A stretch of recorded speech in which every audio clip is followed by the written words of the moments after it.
Hi! In front of me is Realme Pad Mini, and today I would like to show you how you can block app notifications on this tablet.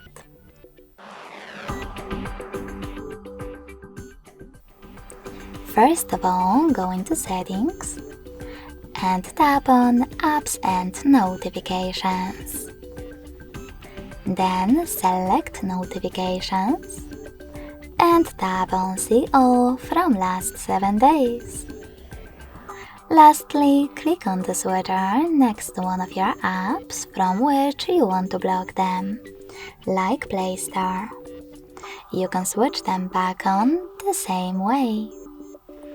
You can also just tap on one of your apps on the left and do exactly the same from here.